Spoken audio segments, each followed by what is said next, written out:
and the night I discovered my boyfriend was betting on my heartbreak began with rosemary and silence. The kitchen smelled like home garlic sizzling in butter, rosemary sprigs crackling in the pan. But something about that night felt staged, like I was performing the role of a loving girlfriend for an audience that had already left the theater. Peter had been distant for weeks, the kind of distance that doesn't come with arguments or tension, just quiet detachment. I kept telling myself it was work stress. He managed a local gym Iron Haven, and he'd mentioned expansion plans, new investors, too many late nights. Still, somewhere deep down, a small voice whispered, "He's slipping away from you." I ignored it. I always did. That night, I wanted to fix everything. I had his favorite wine chilling in the fridge and the cheesecake from that little bakery across town waiting on the counter. The candles were ready. My phone had died earlier, so I grabbed Peter's tablet from the coffee table to double check a recipe tip about crisping chicken skin. As the screen lit up, a notification slid down from the top. Valkyrie's 27 new messages. I frowned. The Valkyries, I knew that name. It was what Peter and his two best friends, Chase and Dylan, called their group chat. A weirdly dramatic name for a bunch of gym bros, but I'd always found it harmless until that moment. The latest message preview popped up. Chase can't wait to see her face. $50 on tears. Her face. My face. I froze. My thumb hovered over the screen. My gut said, "Don't look," but my pulse was already racing, my curiosity sinking its claws in. The tablet unlocked with a swipe. The chat exploded open. Dylan. Is she home yet? You doing it tonight, Peter? Yeah. She's cooking dinner right now. Smells desperate, like she's trying to win me back with food. Chase El Mayo. The final supper, Dylan. You dropping the bomb after dessert or what? Peter, nah. I'll do it when she's done eating. I need to be free. Maya's picking me up in an hour. Maya. The name hit like a blade between the ribs. Maya, his gym's co-owner. The woman whose texts always came with urgent business and too many emojis. I'd noticed her perfume lingering on his hoodie once, a musky sweetness I'd pretended not to smell. My hand tightened around the tablet. The messages kept coming. Chase. Okay, but the bet's still on. What's her reaction gonna be? Dylan, $50 on rage. She looks like she's got a temper. Chase. Nah, she'll cry. Total meltdown. $50 on tears. Peter. You're both wrong. She'll shut down. It'll be boring. Easy money. The screen blurred. I blinked, trying to steady my breathing. They were betting on my heartbreak. I scrolled back further, the horror deepening with each word. Chase. Can't wait to see it. You gotta record it somehow, man. Dylan. Make sure she doesn't throw a plate at you first, Peter. Don't worry. She won't. Jenna doesn't do scenes. She freezes. I know her. My heart pounded so hard I could hear it in my ears. Every memory, the late night talks, his hand brushing mine, the way he used to whisper, "I love you." Half asleep flashed before me like cheap reruns. I thought I knew him too. But the Peter in that chat wasn't the man I loved. He was a performer, and I was his punchline. I placed the tablet down slowly. The chicken was burning in the pan, the smell turning from savory to bitter. I didn't move. I just watched the smoke curl upward like the last bit of warmth leaving the room. In that moment, something inside me shifted. Not broke, shifted. I didn't cry. I didn't yell. I didn't even shake. I felt a clarity so sharp it was almost terrifying. Peter wanted a reaction rage, tears, drama. That was the game. But I wasn't going to play. I turned off the stove, opened a window to let the smoke escape, and sat on the couch. The ticking of the kitchen clock was the only sound in the apartment. I stared at the tablet still lit with their cruel laughter and thought of all the times I'd defended him to friends. He's just under pressure. He's not good at expressing himself. He's trying. No, he wasn't trying. He was testing. And now so was I. My voice was barely above a whisper as I murmured to the empty room, "You had your bet, Peter." I rose, unplugged my phone from the wall, and opened my banking app. The screen reflected in my calm, glassy eyes. Our joint savings balance blinked back at me, a number we'd been building for years, meant for a down payment on our dream home. It wasn't our dream anymore. It was my exit fund. I withdrew half into a new account under my name only. No drama, no warning, just a clean cut. When the confirmation email arrived, I felt something close to peace, like the first deep breath after being underwater too long. That night, I didn't touch the food. I let the candle burn down to waxy silence. Then I made a list in my notes app. Passport, birth certificate, Jewelry box, bottom drawer. Laptop and backup drive. Photo albums. The watch Dad gave me. Each line felt like a quiet reclaiming of myself. I glanced around the apartment one last time, the soft lights, the couch, where we'd laughed, the kitchen filled with smoke and betrayal. It didn't feel like home anymore. It felt like a set. And the scene had just ended. By morning, I'd already decided what to do. I rented a small storage unit under a fake name, paid in cash, and moved my essentials there while Peter was at the gym. No hesitation, no regret. That night, I cooked dinner again, this time for myself. A single piece of chicken, perfectly crisp. The rosemary didn't smell bitter anymore. He thought he was setting the stage for my breakdown, but I was already rewriting the ending. The next morning, the apartment looked the same, but everything inside it had changed.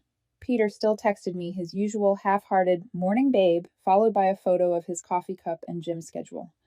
I stared at it for a few seconds before locking my phone. He had no idea that the moment he placed that bet, our relationship had already ended. I spent the day in quiet preparation, every movement deliberate, every breath measured.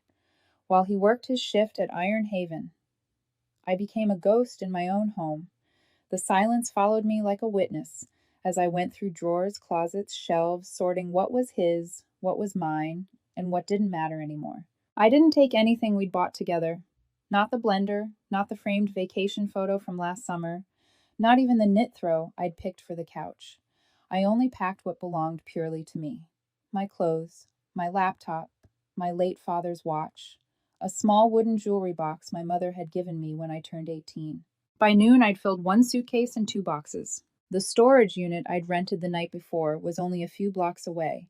I carried everything down the back stairs, avoiding neighbors. The man at the desk didn't ask questions when I paid in cash and signed under the name Jay Hanley. It felt strange using another identity, but somehow it also felt right, like I was protecting the woman I used to be. When I returned, the apartment was still. The sunlight hit the empty space on the counter where the boxes had been. I made myself tea and sat in silence, listening to the faint hum of the refrigerator.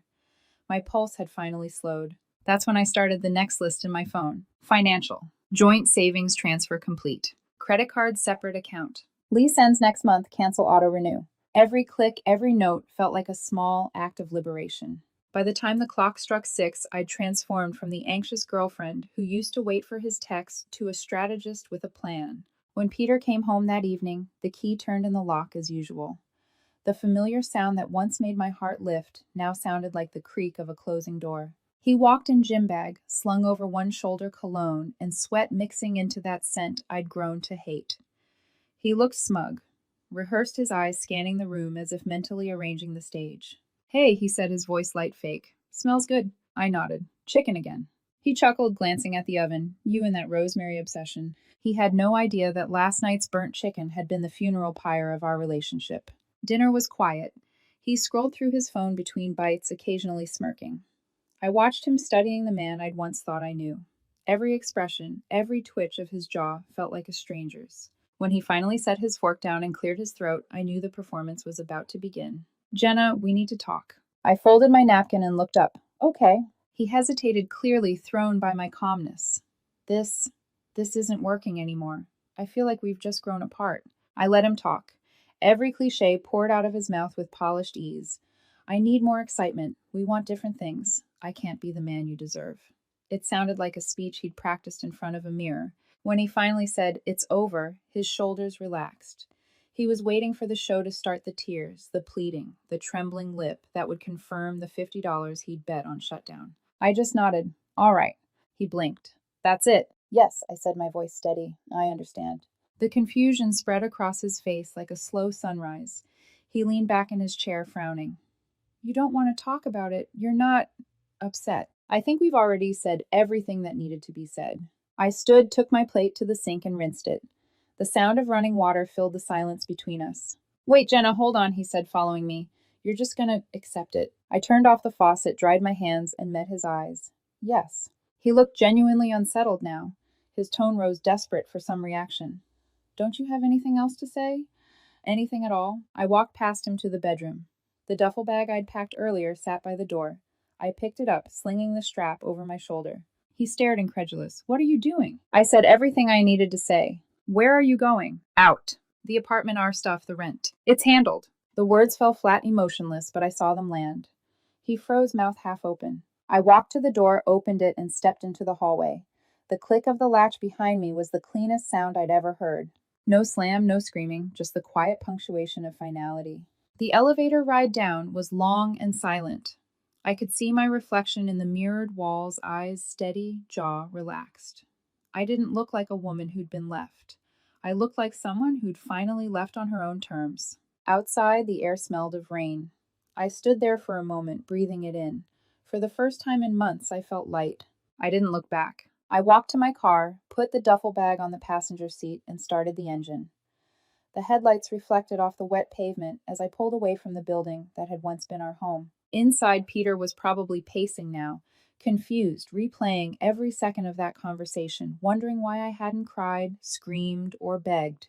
He had bet on a reaction. He'd won his $50 on shutdown, but he had no idea what it truly cost him, because I wasn't shutting down. I was just getting started. The first morning alone felt unreal. I woke to sunlight spilling through unfamiliar blinds, a quiet far too loud for someone who'd lived with constant noise text alerts, clanging weights from gym videos, Peter's voice filling every corner of my life. Now there was nothing but stillness. The apartment I'd rented was small, sparse, a one-bedroom on the edge of downtown with creaky floors and a kitchen that hummed when the refrigerator kicked in. But it was mine, entirely mine. I made coffee using the cheap French press I'd grabbed on sale, sat by the window, and just listened. The city's distant sounds, horns, footsteps. A barking dog felt strangely alive. For the first time in years, I wasn't waiting for anyone's message or approval. I didn't have to monitor my tone, my timing, or my moods. Freedom, I realize, doesn't announce itself. It just exists, quietly. Still, the silence came with echoes. When I opened drawers, I half expected Peter's keys to clatter. When I made dinner, I caught myself reaching for 2 plates. My body hadn't yet caught up to my decision. That night, I couldn't sleep. I kept replaying the chat messages in my head, every $50 on tears, every cruel laugh. I thought about all the small moments when he'd tested me without me realizing it. There was the time I cried after losing my father's watch during a move. Peter had smirked, kissed my forehead, and said, "It's just a watch, Jenna. You get too emotional about things." Or when I got the promotion at work, and instead of congratulating me, he said, "Don't get cocky, babe. I like you humble." All those times I'd folded my edges to fit inside his comfort zone. I used to think love meant compromise. Now I saw it had just been containment. Over the next few weeks, I rebuilt myself piece by piece. I worked long hours, stayed late at the office, and began jogging every morning before sunrise. My body moved, my mind quieted, and slowly the air stopped feeling heavy. I blocked Peter on everything. Then Chase. Then Dylan. Every number. Every account. Every last trace of the people who'd turned me into a punchline. It felt ceremonial, each block like sealing a wound. A week later, I got a call from Riley, a mutual acquaintance. Riley wasn't part of Peter's close circle, just someone we both knew through the gym. The name flashed across my phone, and for a moment I hesitated. Then I answered. "Hey, Jenna," she said carefully. "How are you holding up?" "I'm fine." There was a pause. "Peter's saying you, took money from your joint account, that you ghosted him out of nowhere." I stared out the window at the fading daylight. "He's free to tell whatever story makes him feel better." "I figured," she said quietly. I didn't believe him. "Just thought you should know." "Thanks, Riley, really." When we hung up, I felt strangely calm. It was like hearing gossip about someone I used to know, not someone I'd loved. Days turned into weeks, weeks into months. Work became a refuge. I poured myself into projects and started to excel in ways I hadn't before. Without the constant emotional balancing act of keeping someone else happy, I had energy left for myself. My boss noticed. Promotions followed. I wasn't angry anymore, not even numb, just free. One evening, as I sat on my balcony watching the city lights, a breeze lifted the corner of my notebook where I'd once scribbled that first escape list. I reread it, passport, jewelry box documents, and added one more line at the bottom. Peace. That night I dreamed of silence again. Not the suffocating kind, but the stillness of a calm sea after a storm. In the dream, I was standing at the shore, and somewhere behind me I could hear laughter fading. The laughter of people who once thought they'd broken me. They didn't know I'd built something out of the quiet they left behind. The next morning, Riley called again. Her tone was cautious but curious. "You won't believe this," she said. What? Iron Haven's in trouble. Peter's partner, Maya, you know, the gym owner. She's having issues with the bank. Apparently, Peter overextended the lease. They're behind on payments. Equipment's getting repossessed. I felt nothing. Not satisfaction, not pity. Just a soft exhale. That's unfortunate, I said. Riley hesitated. You don't sound surprised. I'm not, I said. Karma doesn't need an audience. After the call ended, I went for a run.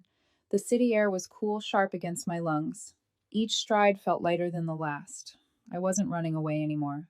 I was running towards something new, something I didn't yet have words for. That night, I stood in front of the mirror and studied the reflection staring back at me.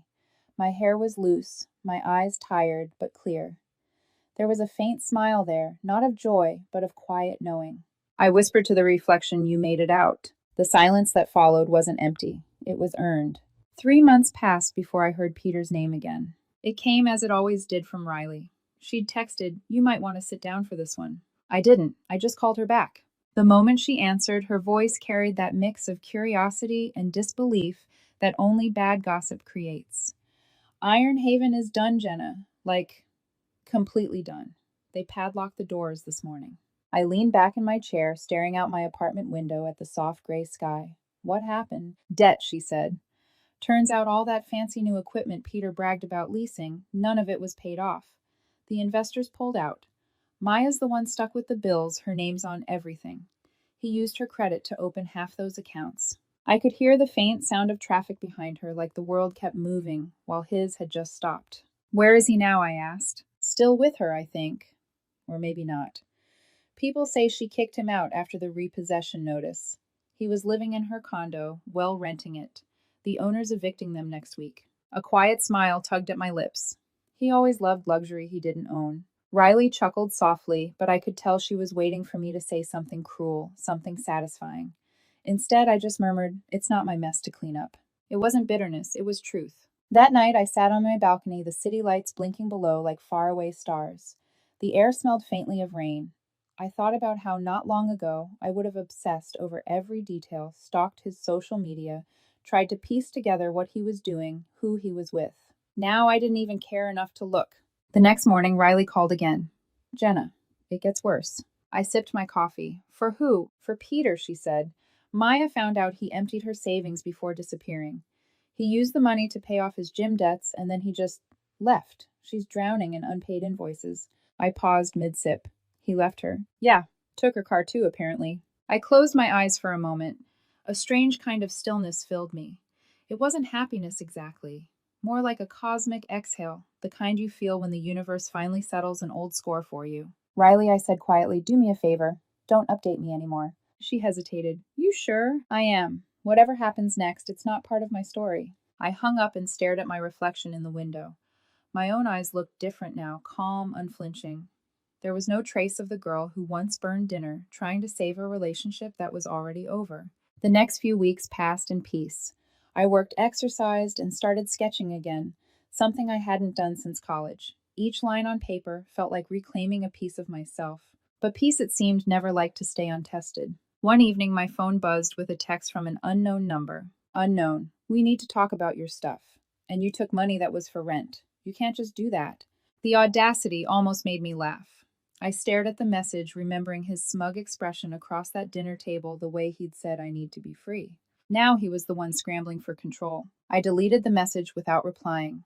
Blocked the number. A few days later, a voicemail popped up. I almost ignored it, but pressed play anyway. Hey, it's Chase, the voice began, sharp, accusatory. Look, what you did to Peter was really low. He's struggling and you just disappeared. The least you can do is be an adult and help him get back on his feet. You can't just walk away from someone like that. I almost laughed again. Man up, I thought. That was their favorite line, wasn't it? They'd bet on my tears once, and now they were angry I'd refused to perform. I deleted the voicemail. Blocked Chase, too. 2 nights later, another number buzzed through. Unknown. I can't believe you're ignoring me. You're really that heartless. You ruined my credit, Jenna. I hope you're happy. You selfish. I didn't finish reading. Just pressed block. There it was, the mask off the entitlement laid bare. Peter didn't miss me. He missed control. The days that followed were quiet again. Golden quiet. I went to work, came home, cooked dinner, and watched the sunset from my window.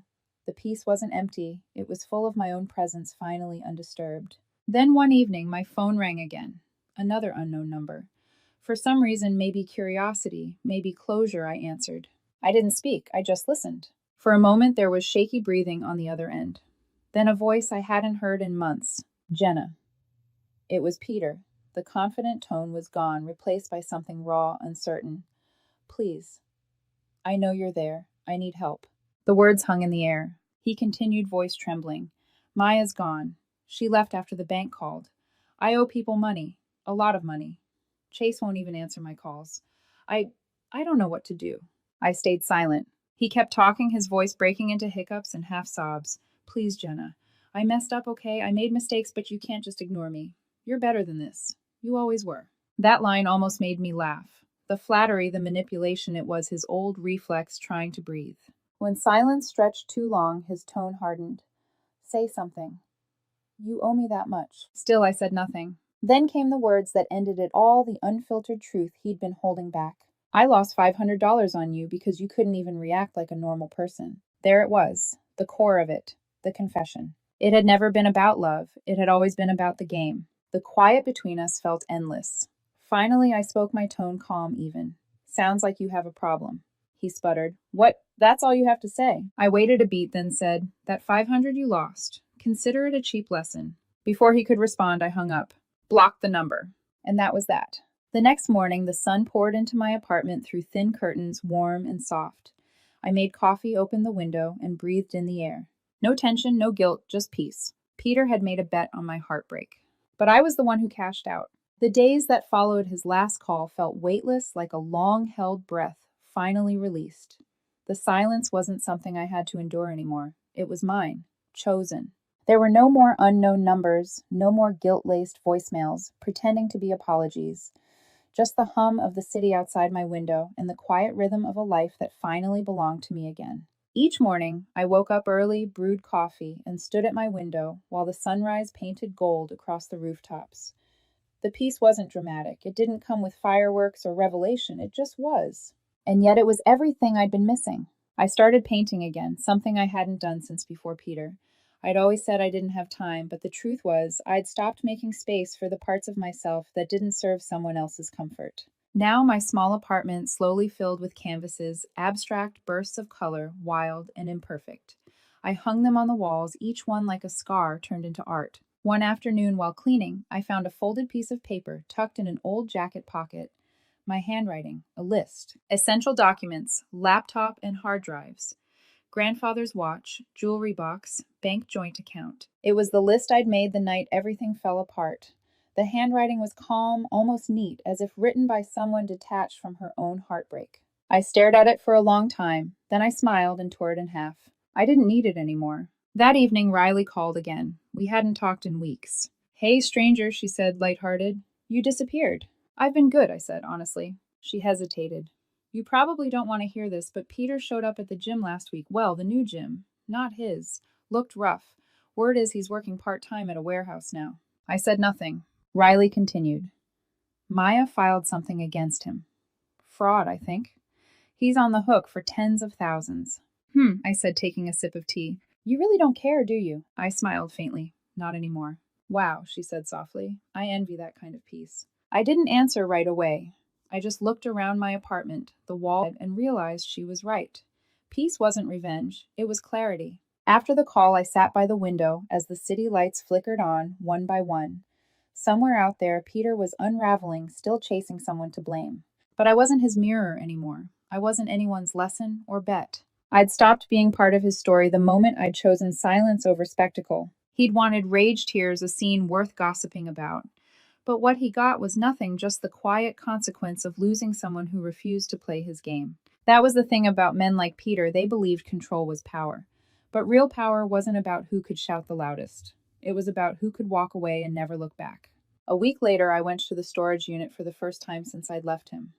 When I opened the metal door, dust swirled in the air. My boxes sat exactly where I'd left them untouched. I went through them slowly. A few photo albums, my father's watch, old sketchbooks. One of them had a half-finished drawing of Peter's face, soft lines, shaded eyes that once looked kind.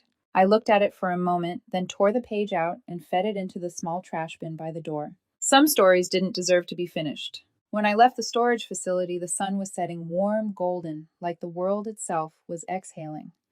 I stood there for a moment, feeling the light on my face, and realized I didn't need closure from him. I already had it.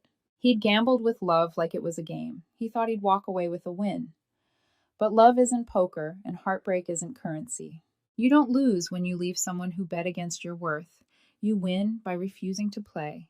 That night, as I climbed into bed, I whispered the words I'd been waiting months to say out loud, softly, just for me.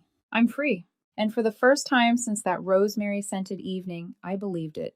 The silence that filled the room wasn't lonely. It was whole. It was